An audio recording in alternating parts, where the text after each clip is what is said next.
Well, once again, welcome. It's so good to be here with all of you. Every time I get to preach at third service, it's amazing because I come up here and I see so many new faces, like just so many new faces here, and that's just a great sign that our third service is growing, not just in number with so many new people, but hopefully we are growing in our faith as well. Today we are concluding our sermon series on faithfulness in fearful times. This has been a long journey. We covered a lot of ground in this series. There was also a break in between, so it went a little bit longer. But our hope and prayer through this series was that you guys were able to identify, right? We started with Abraham. We walked through to Hagar. We talked about Moses, Saul, right? Last week it was Esther. And now today, we land where we are on the bleeding woman. One of the important things to remember through this series is that no matter what the circumstance of your life, right? No matter what the situation, no matter what you are going through, no matter how scary things may seem, the answer is to go to God, right? To go to Jesus. Because that is always the answer. Why is that? Because God is always faithful, right? And God always answers. It may not be in your time, in your way, or the way you want it to be, but He does. And today, in the last sermon of this series, we are going through this passage about the bleeding woman. It's interesting because she's actually an unnamed woman in the Bible. And she may not have a name, but if you read through this passage, you're going to see one of the saddest stories in the Bible, but also one of the most powerful, amazing testimonies of God's power in the Bible as well. And as we go through this passage in Mark, I want you to see and understand what she's going through and the challenges that she faces. But more importantly, we want to see how she overcomes and what Jesus' response is to that overcoming in her life. For a little bit of context and a little bit of background here, let me kind of set the stage for you. This story is actually found in 3 of the 4 Gospels. And what that signifies to me is that this is actually a pretty important story. So important that, like I said, it's found in 3 of the 4 Gospels. And I chose us to read through Mark's version of it because Mark actually gives the fullest account. So we see completely and fully what she's going through, but also we see and understand what Jesus' reaction to her situation is. The story is about a suffering woman and how she overcomes with faith. But more importantly, like I said, I want us to see and understand what Jesus does in this story as well. For 12 years, this woman suffers. She had a hemorrhage or bleeding that wouldn't stop, right? This caused pain and anguish and many issues for her life. And as we see in this passage, she does everything she possibly can to find a cure, right? She is spending all her money. She is going to every doctor, every healer. She is doing everything she possibly can to find healing. But sadly and unfortunately, nothing works. You know what makes it even worse? Actually, if that wasn't bad enough for her, not only did she endure this physical pain and suffering, it made her unclean. Yeah, unclean. During this time, right, in the Jewish history, the bleeding made her unclean. She became ceremonially unclean during the times when she was bleeding, right? What did that mean for her? She couldn't be around anybody else. She basically had to quarantine herself, right? Because if she was around other people, if she was touching other people, she would actually make them unclean as well. And I think in the life and times that we're living, I think we fully understand what that means, right? For example, at the beginning of this year, on January 1st, the start of a new year with great expectations and things to come, I woke up with sore throat, slight cough, light fever. So what did that mean? Had to take a little test, right? So I start the year COVID positive. Thankfully, it wasn't too severe. I was okay. I was able to get through. My symptoms were very light. Unfortunately, I passed it to my son, also passed it to my wife. But in the end, we were all okay. It was fine. We got through it. My son, actually, you would never even known he had COVID unless he tested positive. But you know what the worst part of this was? Like the biggest struggle of having COVID was? And especially, many of you don't know me personally, I'm an extreme extrovert. What does that mean? I need to be around people, right? I need interaction with people. I need to be surrounded by people. I need to be hanging out. But when you have COVID, you're basically unclean, right? So there was no interaction. There was no people. There was no coming to church. There was no coming to work. There was nothing for 10 days. It was like the longest 10 days of my life. Right? I had to sit by myself. Thankfully, once my son and my wife got it, that helped a little bit. Not that I wished that upon them, but at least it benefited me. I had 2 other people we can sit with. It's interesting. I mean, my daughter never got it, and I don't think she quarantined very well, but she didn't get it, so. It's tough, right? It's 10 long days in my life. So I can only imagine what this 12 years of isolation did to this woman, right? For 12 years, she had to be alone. For 12 years, she couldn't come in contact with other people for fear that she would make them unclean. Right? She endures this isolation to be separated from society. How sad is that? Just by virtue of her condition, if she were to touch somebody else, it would make them unclean as well. So she was always by herself through all of this, battling it alone. Imagine what it does to your psyche. I barely survived 10 days. This was 12 years. Some of you may be like, wow, I would love to be alone. I would love to be by myself. But I bet you, if it was that long, even if it was a year, even if it was a month, we would feel it. You know, she tried everything. She spent everything. She spent all her money. And what did she try? Well, in the Talmud is the Jewish book of religious law. This is what the rabbis would go through from the law. There are no less than 12 different cures that she could have tried. And they range from the obscene all the way to just these primitive, scary methods. Let me read one of them to you or share with one of them with you. An afflicted person would have to carry around a barley corn, which is taken from the fecal matter of a female white donkey. Yeah, I kid you not. That is one of the cures that they offered her and that she tried. And unfortunately, that isn't even the worst one. Like, can you imagine? For 12 years, she tried these 12 different ways to find a cure. She literally exhausts every measure, and it doesn't get any better for her. In fact, what does it say? It got worse, right? It got worse for her.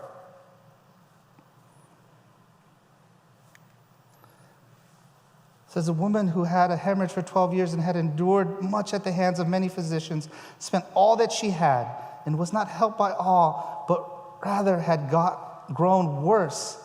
See, the outlook was bad, right? For 12 years of struggling, 12 years of bleeding, hurting, and disappointment after disappointment, her hopes of a cure would be dashed with failure after failure. So in the end, basically, what is happening to her? Right? What is happening to her? And so we can understand and picture it. Ultimately, she's having her menstrual cycle all day, every day, for 12 years. And I can't honestly say I would know what that even looks like, right? I have no idea. I can't even comprehend what that would be. I do live with 2 women. I have a wife and I have a daughter, so I kind of have some idea and some picture of it, right? Half of this room probably understands a little bit better in the other half of the room. This is a chronic illness for her, right? The suffering is physical, emotional. It's even spiritual, right? It's physical because she endures this bleeding. It's got to be, at minimum, uncomfortable, right? To bleed that much. I'm sure there might have been some pain. Like I said, uncomfortable. Emotional suffering, because it's got to take a toll on you. And then what else did I tell you? She couldn't be around people, so emotionally, she's got to be completely lost. And spiritually, there's suffering, because most likely, what do you think? She probably thought at some point, God, what did I do to deserve this? Like, is this a punishment for something? Am I cursed? Is she struggling with all these things? And I ask you, what would you do? What would you do if you were her? I don't think anyone will look any worse upon you or look down upon you if you gave up hope, right? If somewhere along the way you're like, I can't take this anymore. This is too much. I don't want to look for a solution anymore because everywhere I turn, failure, failure, failure. But let's take a look. Let's take a look at what this woman did.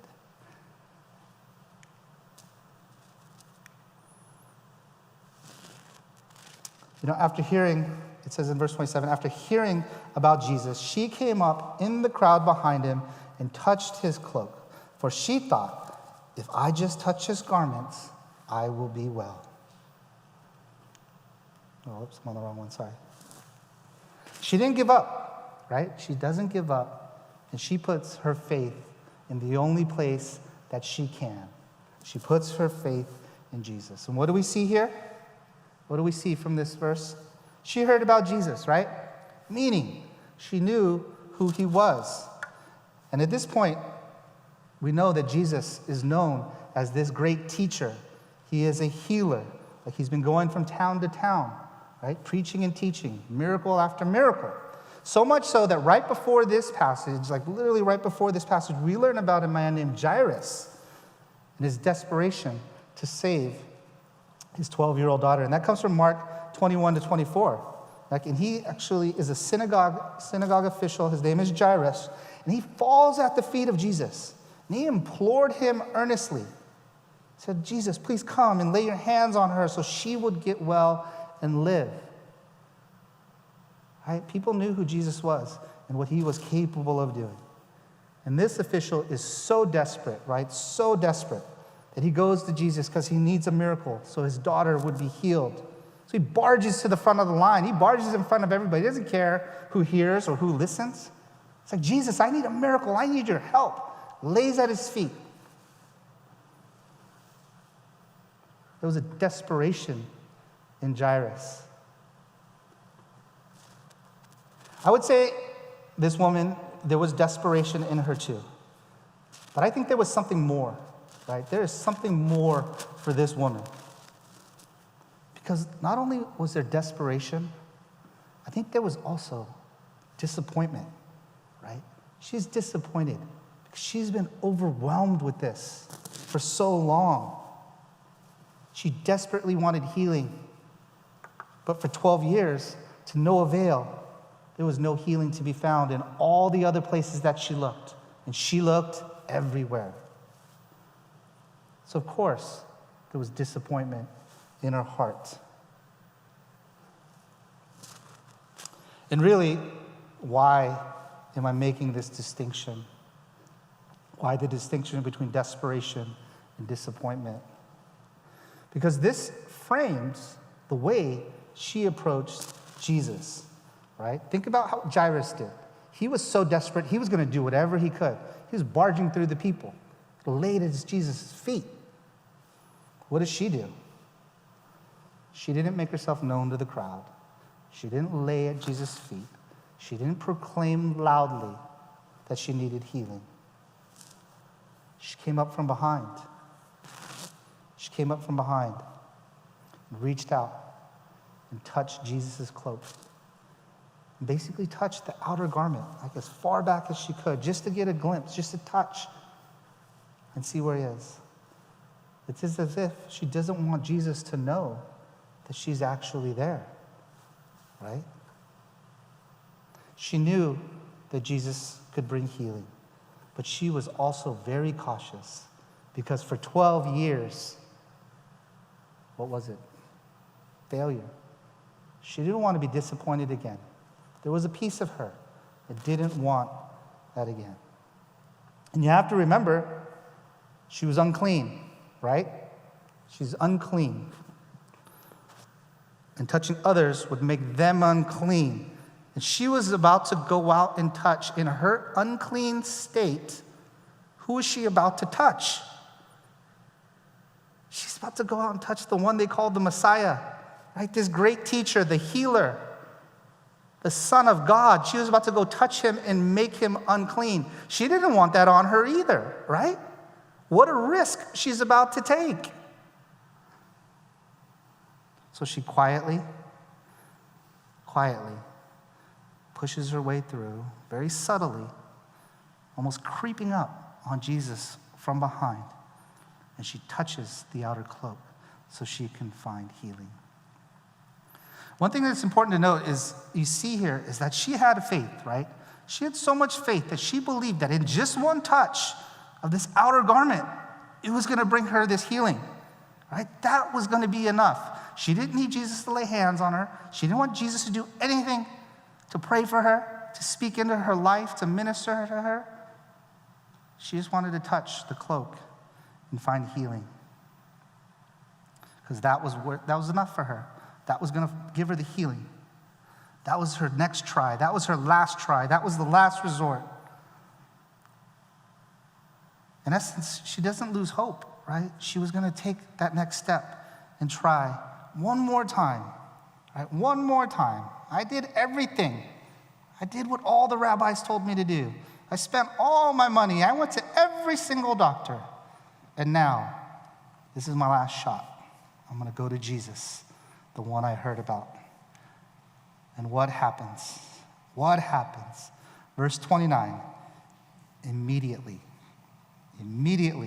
the flow of her blood was dried up, and she felt in her body that she was healed from her affliction. Finally, after 12 years of trying, 12 years of failure, now touching this garment, just the outer garment, like Luke talks about it in Luke, it's just the tassel at the very end. She barely gets a hold of him. She finds healing.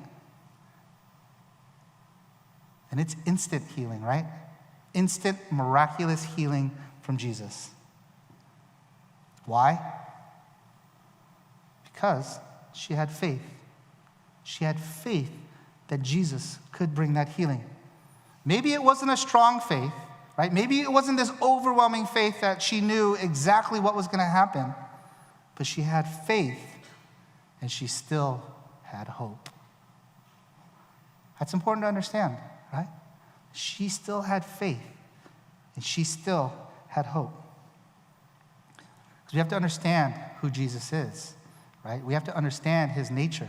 Jesus is the miracle worker, right? He is the Son of God, and he has the power to make the impossible possible.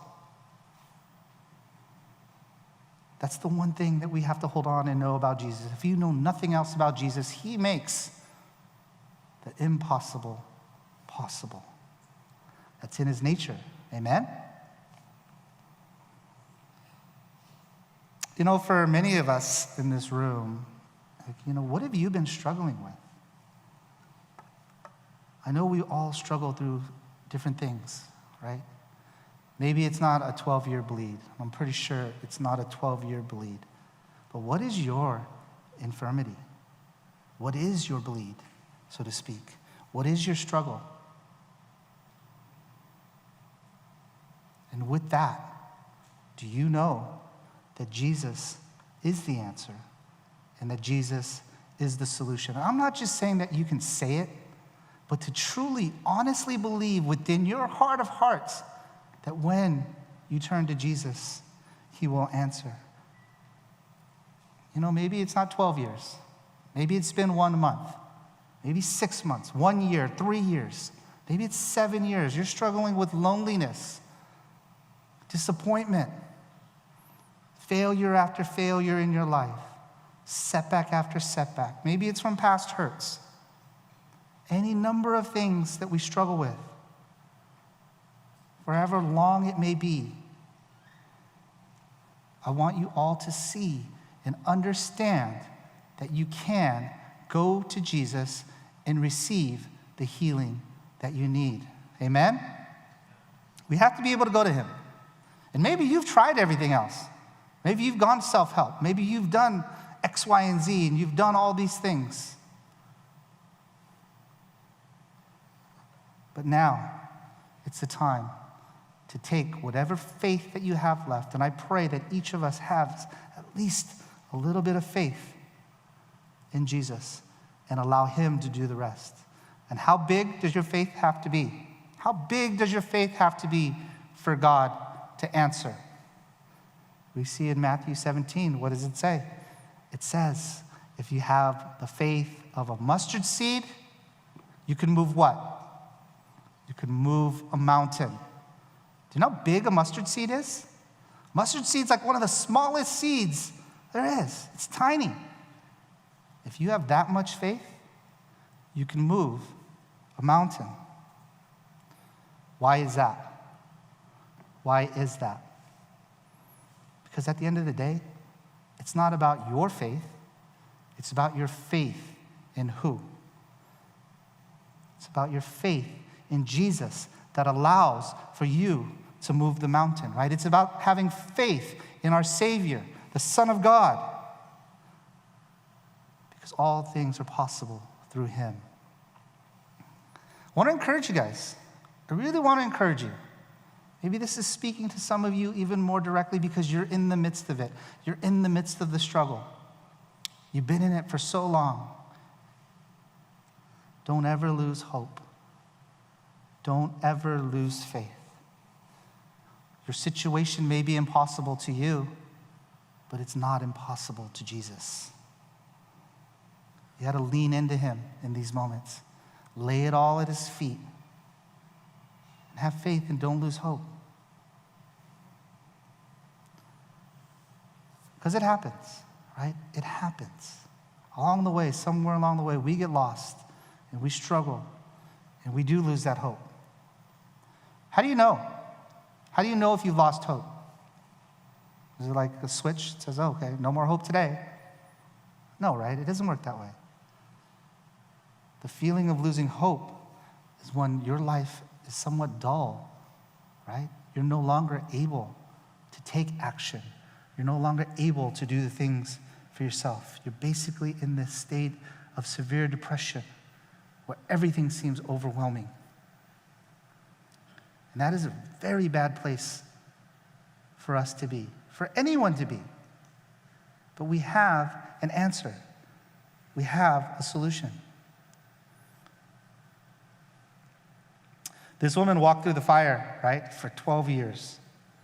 And one thing she didn't do was lose hope. She was determined the whole way to find healing. She did everything she could. And she put her hope in Jesus at the end of this. And he delivered. Jesus delivered. He always delivers. Again, maybe not in the way we want it to happen or in the timeline that we want it to happen, but he does. And he is faithful to that. What does it look like to put your hope in Jesus? What does it look like? You have to be open to him, right? You have to have an honest relationship with Jesus. You have to be real in that relationship. To be willing to pray it out, right? To work it out with Jesus. You can also share it with somebody, right? Share it with your cell group or a member in your cell leader. Share it with the pastor, right?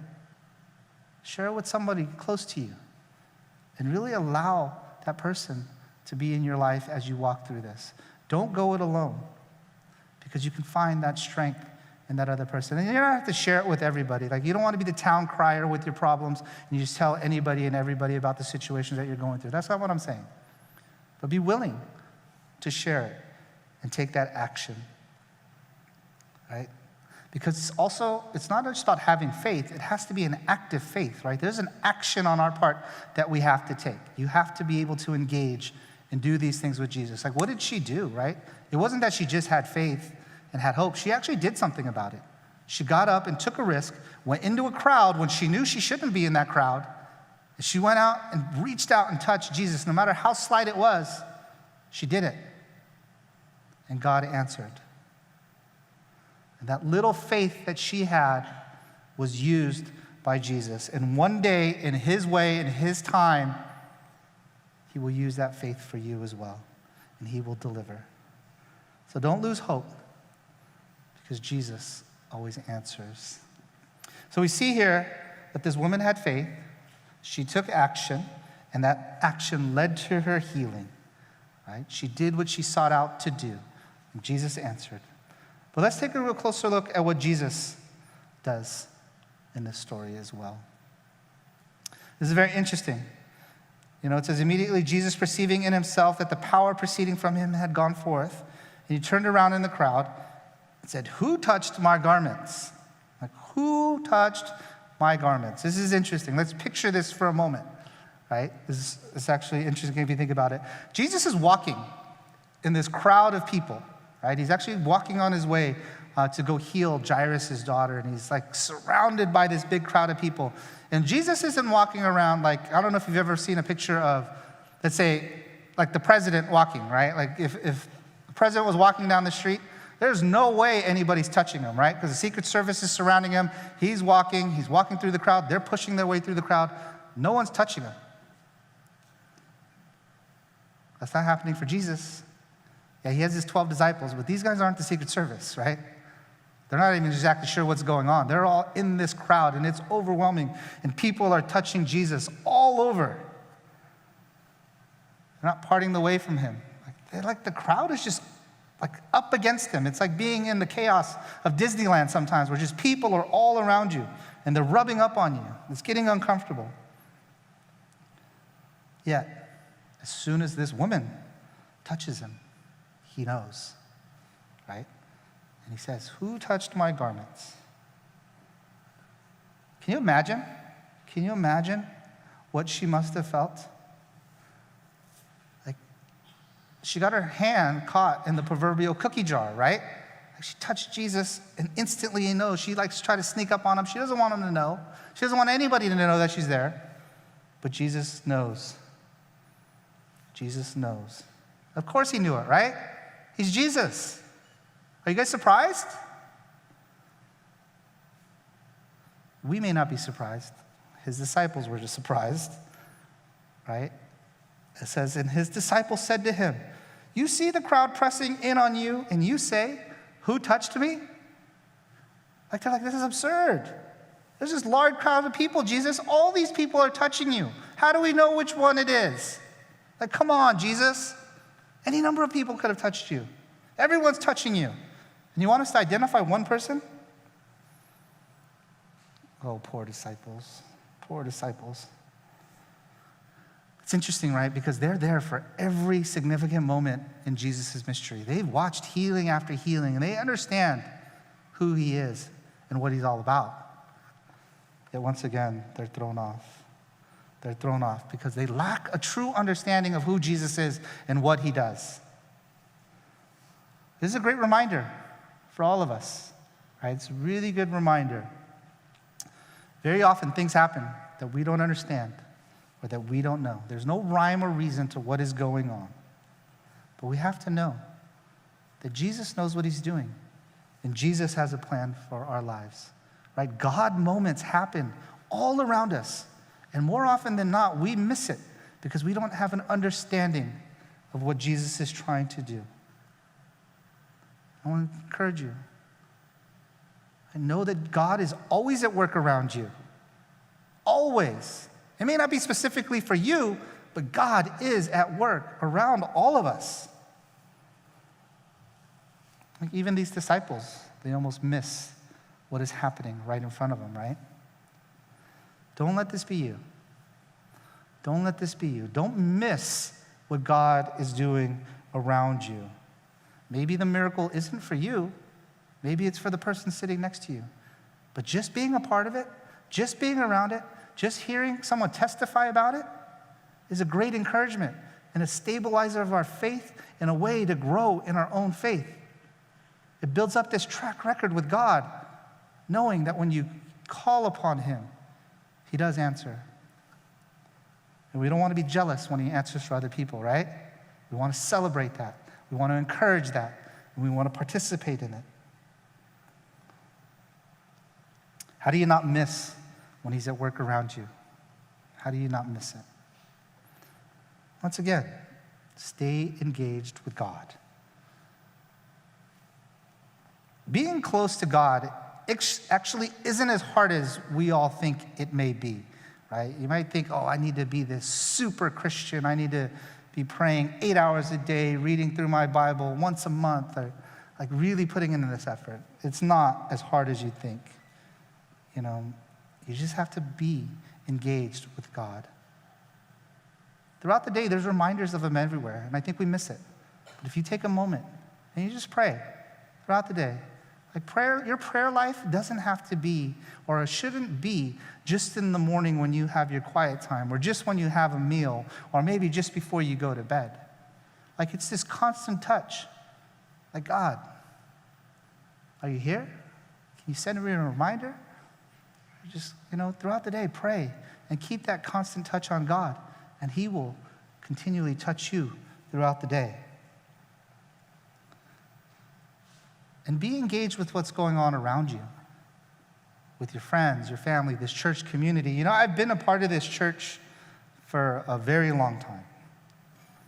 Longer than I'd like to admit I've been at this church. And I can tell you I've been witness to countless miracles in people's lives. And it's just so amazing when you hear about someone struggling. Not it's amazing that they're struggling, right? But it's amazing when God answers and brings about that healing and restoration. I've been the recipient of it so many times in my own life as well. I don't want to get into the whole testimony, but I've shared with you guys before. Like I was in a coma for a month in my life, right? I had a brain aneurysm. I was literally as close to death as you could possibly be. And God healed me and restored me and allowed me to be here, to stand and do the things he's called me to do. And he's able to do that for your life as well.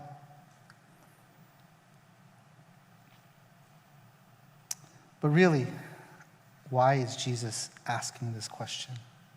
Why is he asking, who touched me?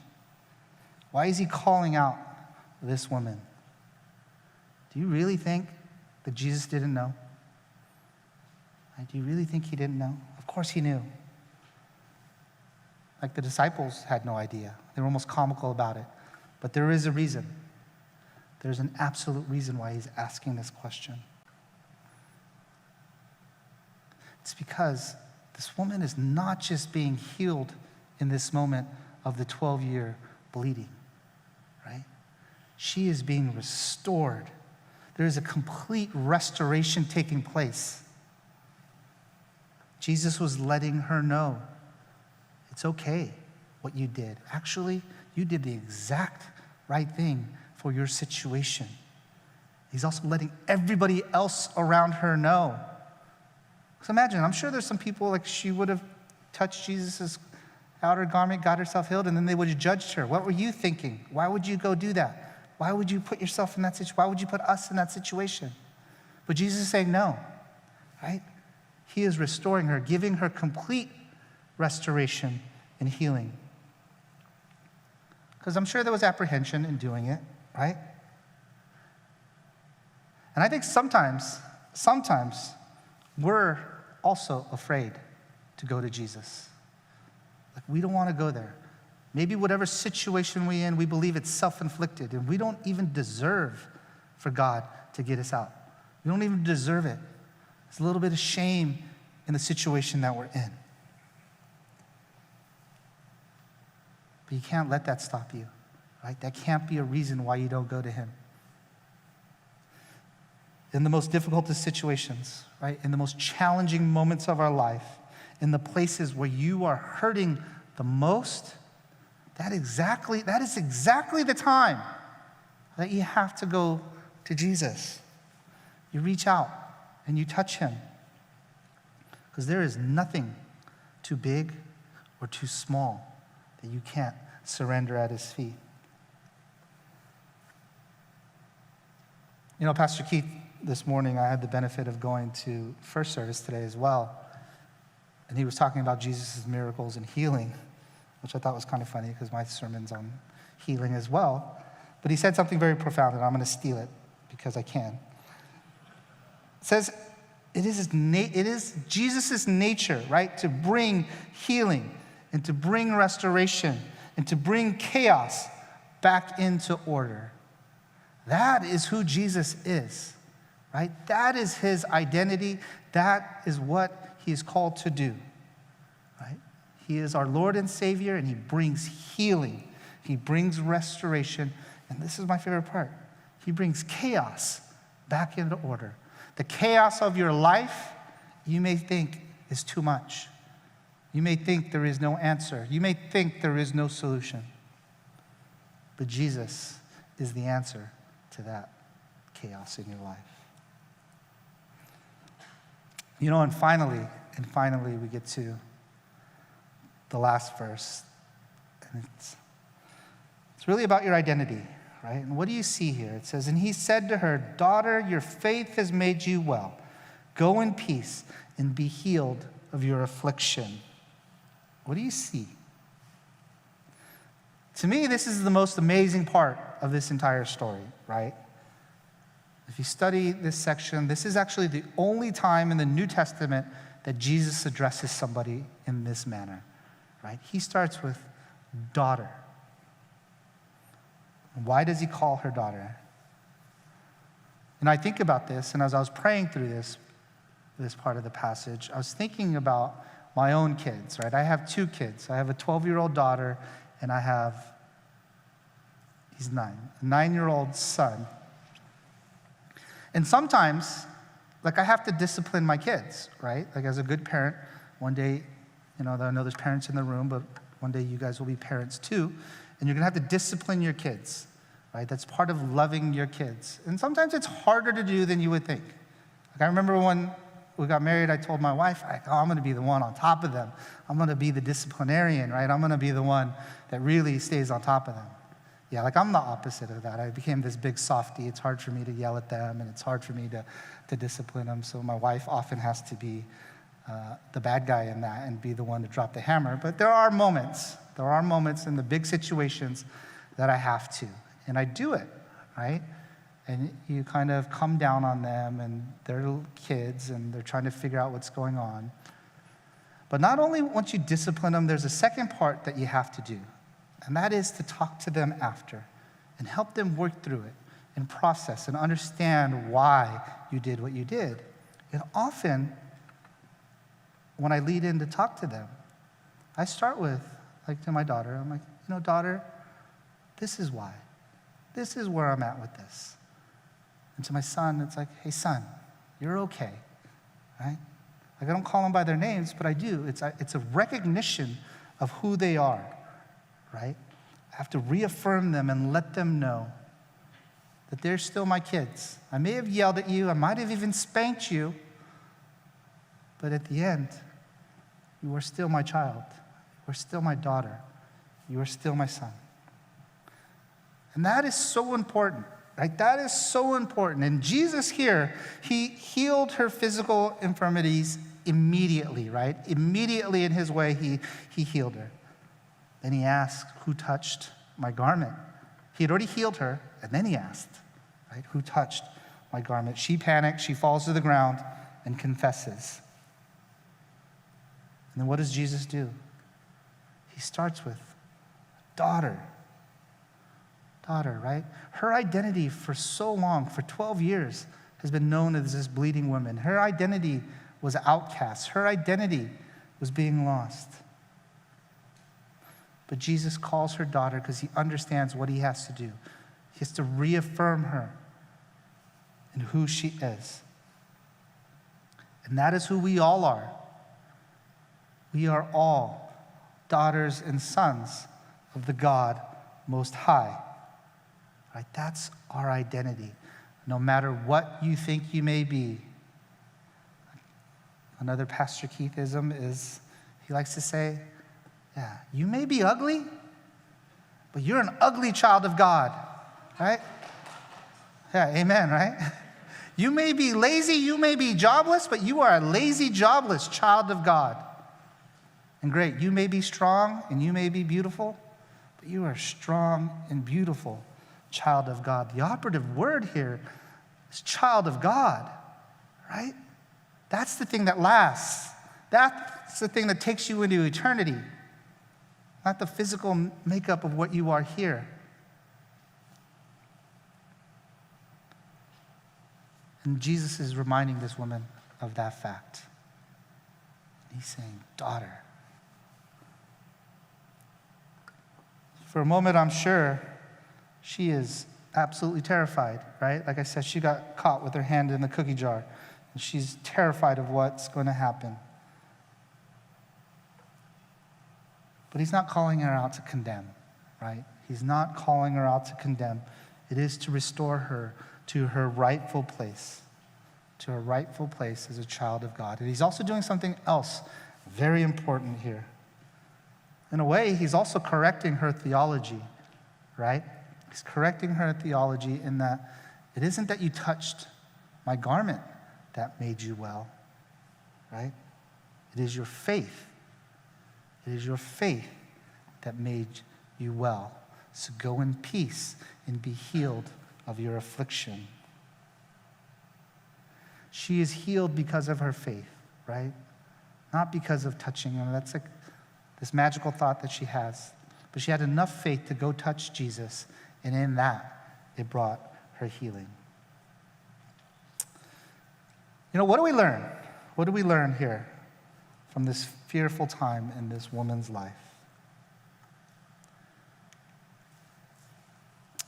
You have to know, right?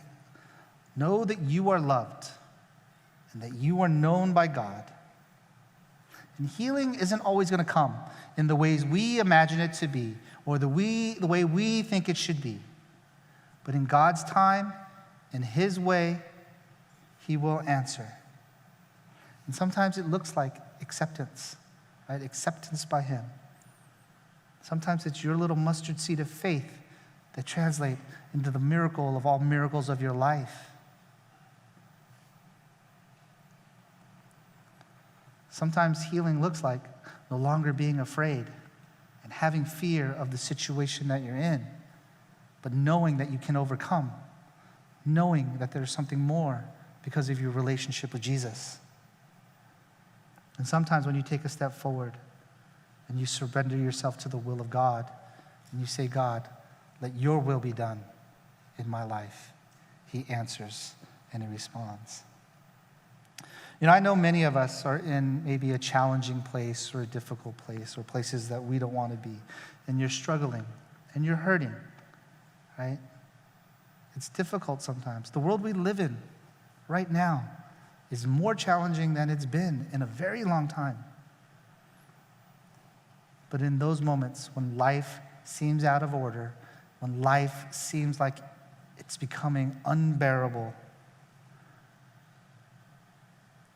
that's when you reach out and you touch the cloak of Jesus and you let him turn to you and say, daughter, son, your faith has made you well.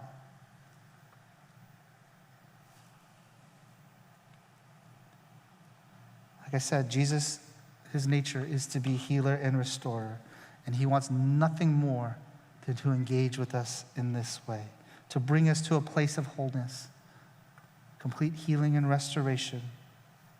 So what does it say? Right? What does he say in Matthew? He says, come to me, all who are tired and weary and burdened, and I will give you what? I will give you rest, right? He wants each and every one of us to come to him. To come to him, not for temporary healing, not for a moment of just finding healing, but eternal healing, right? Eternal restoration, an eternal life with him in heaven. I'm going to call the worship team back up. And as we do, I want to take this time for us to really engage in a response.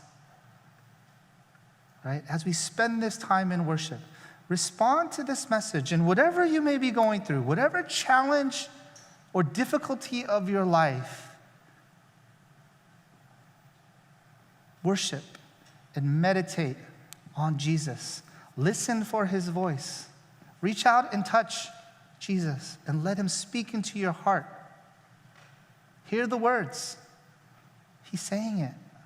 Daughter, you are loved. Son, you are healed. And let's spend that time and really listen for that. Be faithful, be hopeful. Know that he answers.